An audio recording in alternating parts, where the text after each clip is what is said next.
Well, good afternoon, my friends. It's good to be with you once again on this bright fall day. Well, it's not quite fall yet, but it's almost there. And you know, when I think about the date, I was looking at the calendar today, and it's hard to believe, isn't it? This is the last day of September, the last day of the month. And when I think of the month, a whole nother month has gone by, and looking back, this month and the last months, I have to say, things have not turned out quite as I had expected.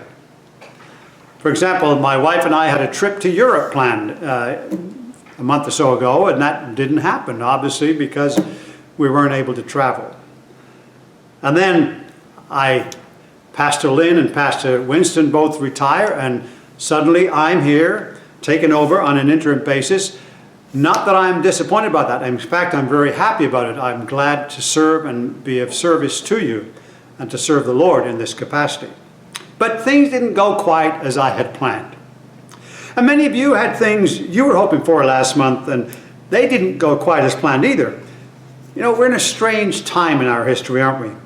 The world has been turned upside down by an invisible enemy, and things have not gone as we all expected. But you know, as I was doing my studies this morning, I was encouraged by some beautiful words I found in Isaiah chapter 52, verse 12, where he says, "For you shall not go out with haste, nor go by flight, for the Lord will go up before you, and the God of Israel will be your rear guard." The Lord will go before you. He will be behind you. He will be your rear guard. Those words seem to resonate, don't they? He'll go before you, and he'll be behind you, at the back and the front. In Revelation 22:13 is a very similar resonating sound, where he says, "I am Alpha and Omega, the first and the last, the beginning and the end." Those words, they're words of such great comfort. He is the beginning.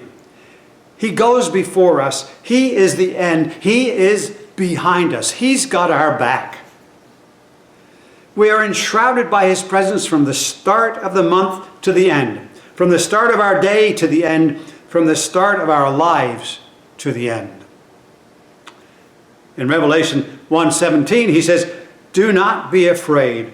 I am the first and the last." A complete reminder again. He is the first, the last. He is there before us and behind us.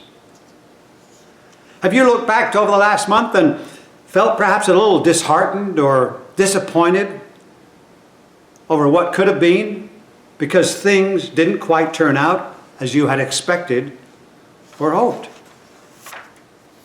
Look closer in that verse in Isaiah, where it says in the King James Version that the Lord God of Israel will be your rear guard.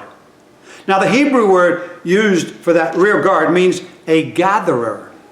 In other words, the Lord will be behind you to gather up those things you left behind. Then in Isaiah 58:8, it says, "The glory of the Lord will be your rear guard." What great assurance that not only does God's glory go before us always, but his glory is always behind us. He will be there to pick us up when we grow weary. He will be there to defend us when the enemy tries to attack us and bring fear into our lives, especially during this particular time. Not only will he pick us up when we're weary or defend us from the enemy, but he will also gather up those things we have dropped. Fallen resolutions, disappointments, mistakes that we've made. These are things that he will deal with along the way with his unending love, with his unending mercy, and with his unending grace. Throughout the scriptures, continually God tells us and reminds us to fear not. And as we journey through this next month, we need not fear, because he who begins finishes. He who leads us on is there to pick us up. With him at our front and at our back, we have nothing to fear. John 14:27 reminds us that too, doesn't he? Do not let your heart be troubled, Jesus said, and do not be afraid. He is the first and the last. We can trust in him to take care of all our needs. May God bless you, my dear friends, for the rest of your day and for the beginning of a new month. God bless you.